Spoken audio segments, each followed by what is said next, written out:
Hi, and welcome to my podcast on real relationships. My name is Sophie Passon, and I am a relationship expert, international speaker, and best-selling author of a book, Your Other Half. I decided to start this podcast because, in my opinion, relationships are currently not being portrayed as what they really are. Whether you're watching the news, TV, or social media, the perception given to people is wrong. And my aim is to talk about what happens in the real world, talk about real stories, and listen to what real people think, do, or go through, as opposed to creating expectations of something that doesn't actually exist.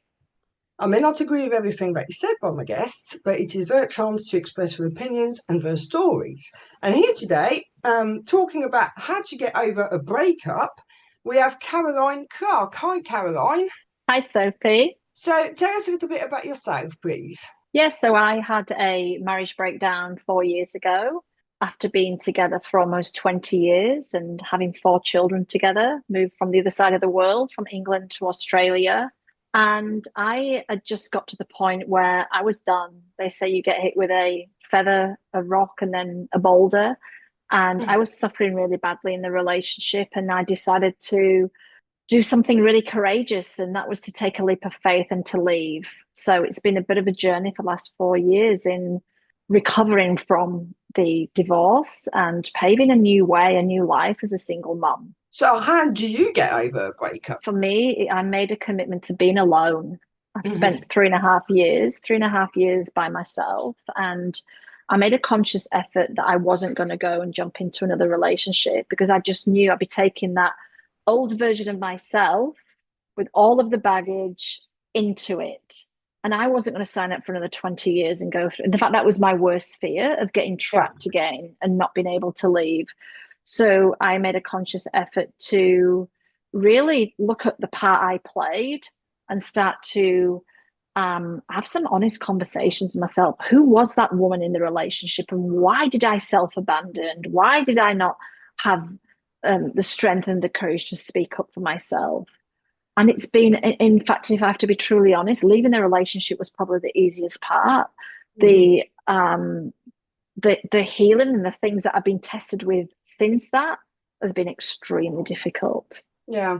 And I think that what you just said, which is something that I was going to say, a lot of people don't like to acknowledge that they played a part in something. It's always the other Yeah. person's fault. But I think that unless you genuinely recognise, even if it's by recognising that you didn't know or that you didn't make enough of an effort to find out there was something wrong at the time, that was still playing a part. Yeah, beautiful. No, I think that's a really great point that you've raised there, because when you said even if there was some ignorance to what was going on, then there's an enablement there. Yeah. I'm enabling the behavior because I'm ignorant to it. Now, I will say completely wholeheartedly and honestly, I spent the first few months blaming. I Mm. was angry, I had a lot of hurt, and there was a lot of blame to the other until it came to the point where I realized this is a bit boring. Like, I'm actually not free here. I'm stuck in the past. I'm playing the old story over and over and over and reaffirming that whenever I was constantly looping in a story, I could keep on being resentful and angry and ashamed. So it was in taking radical responsibility. That was the turning point for me in my healing, was that, okay, if I'm prepared to be responsible for this, because as a victim, you can't create when you're a victim. You can't move on and have a beautiful life if you're sitting in your little pity party. And I say that with love, because it's like, how many pity parties can I throw before some Have, people are yeah. going to come and go, you know what, I don't want to be a part of this anymore. Or you just, you're providing the same entertainment and it's Yeah. boring. And I remember I was at an event a few years back, and I made that point. And there was a woman who was married. I mean, as far as I'm aware, there was no issue in the marriage, although the reaction you could argue that there was. Who said to me that if her husband ever cheated on her, that'd be the end of it, and you would never be her fool. And I was like, well, you're angry already, so let's Mm. not maybe entertain this to the nth degree, because I don't think you're in a place to hear what I've got to say about that. But I think that people do need to take responsibility, even when there is cheating. someone who's happy doesn't go looking somewhere else. So what part did you play in that? And I know that people don't want to hear this, but it is a thing. And it's like when we go back to the children, we don't own our partners. They're free to do whatever they want. And if that does involve cheating, but it's looking at, okay, where did cheating and betrayal show up in my childhood, in my past? Because we live a life of patterns until we break them. We just live in patterns. So it's recognizing that, okay, something's playing out here that may have played out that I saw as a child, or I was just used. Maybe my dad cheated, or maybe someone walked out and just left me all alone. But it's not my fault. This is what my dad did, or you know, we can sit with that for a short period of time until there comes a point where there's no freedom, there's no healing, there's no moving forward, because all you're going to do is that will be your story for the rest of your life. Oh, I'm the woman whose husband cheated on her and I was left all alone. I can't remember if I think it was Dr. Joe's Dispenza. I mean, it was an old video and I watched it, and I watched it a very long time ago, where I think he said if you took two women, I can't exactly remember the setup, it was something like you take two women who are both cheated on, and you've got one who's just bitter, and then one decides that, yeah, it happened, what we just discussed, what could I have done differently? Did I contribute? Whatever. And then was it that they revisited 20 years later or something along those lines? And the bitter one was still on her own being bitter. And the other one had totally moved on, remarried and happy with someone that was better suited to her. Absolutely. I mean, you use Joe Dispenza because he's the one who says, stop using your ex to reaffirm your attachment to anger, your attachment to resentment, your attachment to hatred, because those emotions wear away and you get physical illness. You will suffer as a result of sitting in that same story over and over and over. And where's your self-worth? You Yeah. know, we could reframe that and say, okay, I am worthy of someone who shows up for me, Yeah. who's there for me, who can communicate when he's unhappy, and I can communicate when I'm unhappy. That we don't need to go out and find, I mean, it suits some people, but we don't need to go out and find other partners. We can actually sit together and go, what's happening here in this relationship? Why am I feeling the need to stray? Why am I feeling the need to get attached to somebody else? So look, I think it's very complex. I just truly believe from my own journey, victimhood was not serving me, and it was certainly not serving my children. So there had to be a change. And blaming blaming somebody else means you're constantly giving your power away. So you're just disempowered. Whereas I wanted to reclaim that power. Yeah, and I think there's also another element of this, which is that a lot of the time, I'd say people don't get married for the right reasons. Like, in my particular case, I was known as a commitment phobe, which is not what potentially he could have been, but I just knew deep down it wouldn't work. And I was either proposed to or was discussed 6 times, and I always said no. But what I do see, so many people who just like kind of like, oh, well, we're together, we might as well get married. And I don't Mm, think that's a good enough reason to get married.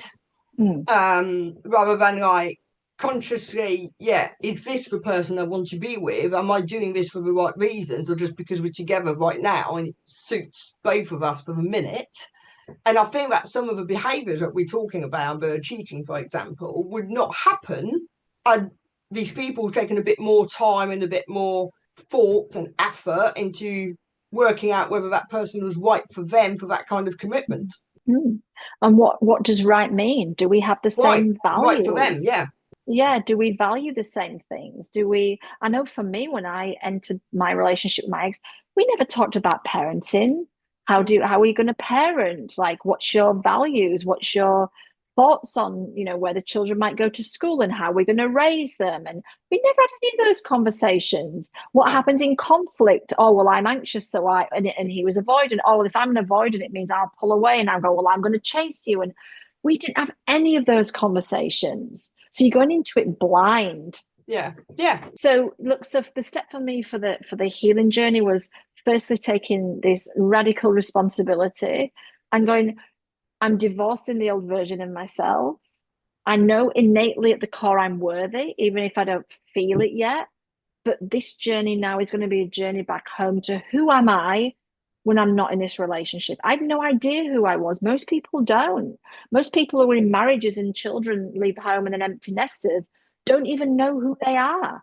Because as No. women, we've been conditioned to give ourselves away, to self abandon, to self sacrifice. So the first step for me to healing was, who am I? I need to get to know this person when she's not in the marriage. It's like it was like this blank canvas. But I think a lot of people don't, going back to, they're just kind of like, we might as well get married. They kind of like then carry this on by going with somebody else without taking the time.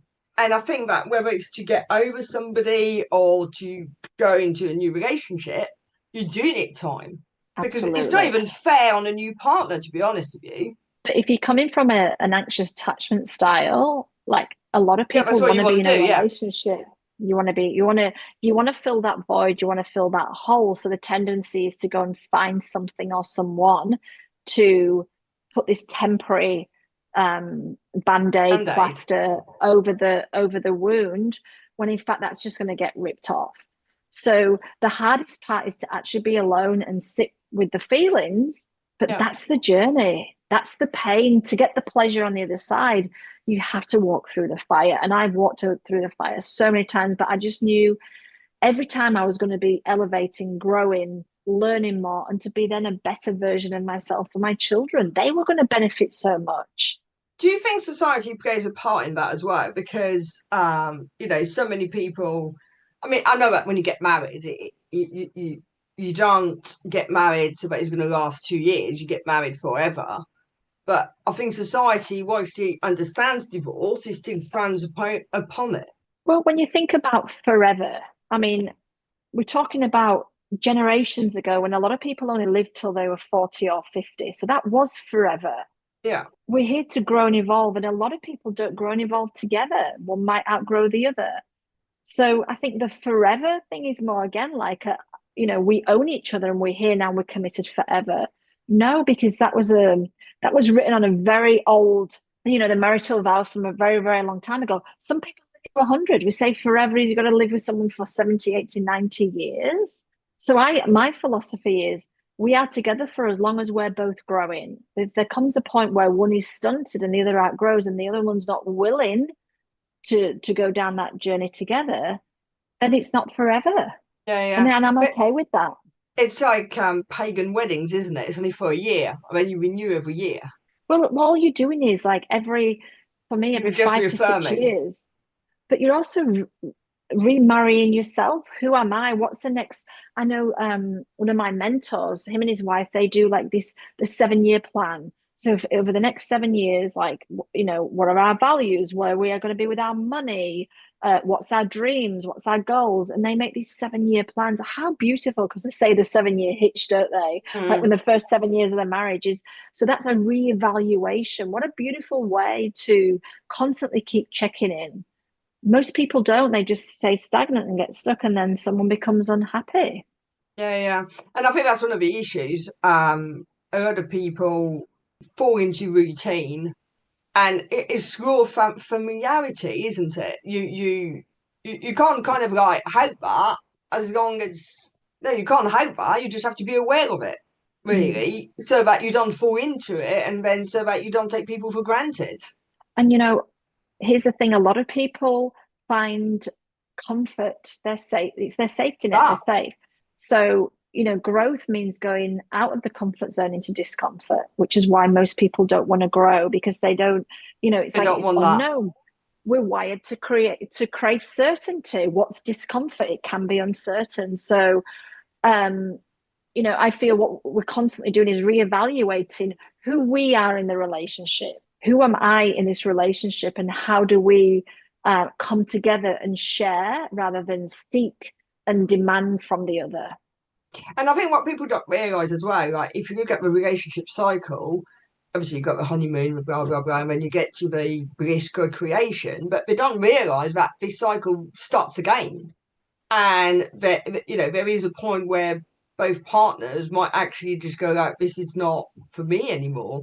And whilst the 7 year plan would probably be a bit too structured for me, I mean, I know some people who do that on a yearly basis and they have a weekly meeting on a Sunday night. I couldn't do that. That's far too structured. It Mm. feels too business-like, Mm. but it works for them. And it might even just be a check-in, like how are you Yeah, yeah, yeah. feeling? Like what's going on for you? What's your biggest challenge right now? What's your biggest problem? But How people can don't we want to help do that each because other? they're too scared of being rejected. But we're too scared of really showing the truth of who we are, really showing our shadows, really. And you know what? The truth is, we're not so much afraid of the other, we're afraid of ourselves. How will we judge ourselves? What will happen if we reveal it? Then we have to look at it. Yeah, totally. So if someone joined us to find out how to get over somebody and how to get past the breakup, obviously we've spoken about working on ourselves and stuff, but what would you say are maybe some more practical steps? Self-care. And I think, as women and as mothers, that's the first thing that we cast aside is looking after ourselves. And I can say that's one thing that I regret is putting everyone before myself, which is a road to nowhere. Yeah, So how do you want to show up for yourself every single day to show that you're important, to prove to yourself that you matter, to we say, oh, you have to love yourself. I mean, I think that's a little bit cliche. yeah, What is that's love? overused, but Yeah, but what is love? Love is, it's connection. How am I going to connect with myself each day? How do I connect with nature? Well, my non-negotiables are I'm going to have a walk. I'm going to make myself some nourishing food.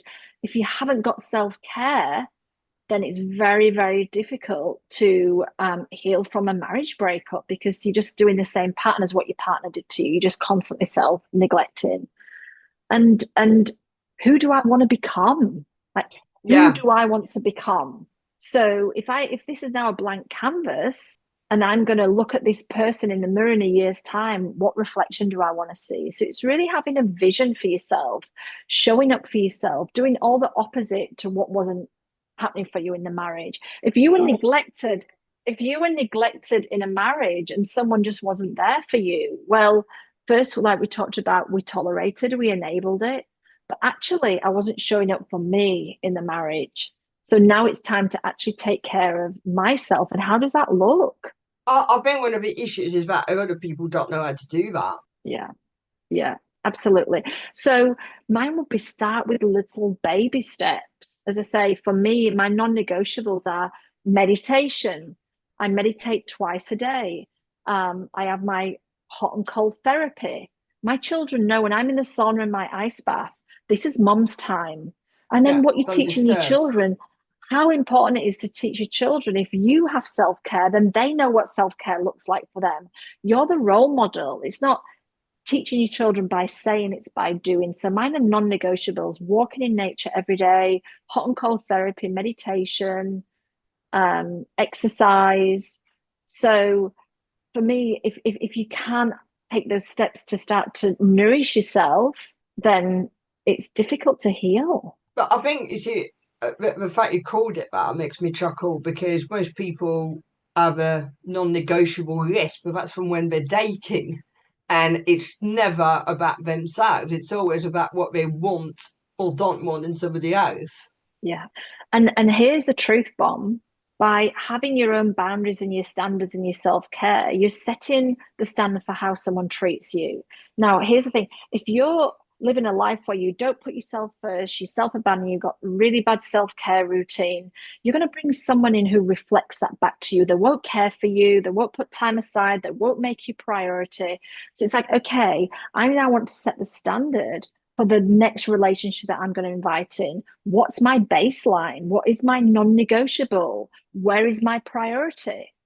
And we think by giving ourselves to others, that's how we get value, validation, love. It's quite the opposite. A man wants a woman, a conscious man wants a woman who puts herself priority and looks after herself. Yeah, but the thing is that there's someone I know who's a guy where, for starters, the self-talk is terrible, but also he's not ready to receive the message, Mm. shall we say? So it's not for me. I can tell him, but he doesn't go in. He's not a client or he's not a friend. He's someone on the periphery that I met through social media. I sometimes just want to shake him and say, look, you're not meeting anybody because you don't see any value in yourself. You don't like the person you are in essence. You do at the core, but you don't like the way you portrayed or whatever. If you don't like that, how can someone like that? Mm. And how can someone then, as a result of you, you're Mm. training them to not like you because you're not liking yourself? And here's the thing, I think that sadly is how a lot of people operate, and they're Totally. un unknowingly speaking to themselves in that way. And what I would suggest in that sense is this is often a, it's like having a parrot on your shoulder, and this is often the critical parent that becomes your inner critic. Mm. So it might be the parent that was critical, or you look a mess, or you're constantly berating, becomes like the parrot on the shoulder. So it's sad in a way that that pattern is constantly repeating itself. That becomes the inner narrative. That becomes how you speak to yourself. And it is really sad. And you have to be aware of it, though, Sophie, to change it. And if there's no Yeah. awareness, there's no change. But you have to be aware, but you've also got to want to be aware, if that makes sense. Because his idea of like, I've tried everything is exchange dating sites. Yeah. But that's Yeah. not it. One beautiful little exercise I do with my clients is when they're having that voice of self-sabotage and Which we self-hatred, all do when we come. which we all do, and if we can catch ourselves in the moment, brilliant, Yeah. because then we can go, oh, there I go again. What I get them to do is to imagine their 5-year-old self sitting on the ground, and I say those words to that younger part of you, and they go, or even imagine saying to someone else's child, you're horrible, I hate you, look at you, you're a mess, and they go, I say, that's how you speak to yourself. Imagine saying it to your own child or to your grandchild or your friend's child. They're like, I wouldn't even dare think of saying that to Yeah. anyone. Well, actually, that's what you are doing to yourself. And that Yeah. can be a Yeah. little bit of a, so to this person, even if they don't understand the spiritual jargon, you can say, oh, do you know a 5-year-old child? Oh, yes, I do. Say that as if you're speaking to your friend's child, and then you'll be like, that's really horrible. Well, that's in fact you talking to yourself every day. Yeah. I mean, with clients, not straight away, but normally session 2, one of the homework things is always a self-talk diary. Because they're like, Mm. no, I've done a lot of work on myself. I'm really positive. Yeah, that's fine. So just do it, Ben. And then just send it to me in 2 weeks' time and we go from there. 100% guaranteed. It's always, oh, I didn't realise. Because Yeah, we all do it. absolutely. It takes training. And I mean, I've been working in this kind of stuff for like way over 10 years, 11, 12 years. And I still have to catch myself because it's the natural default, isn't it?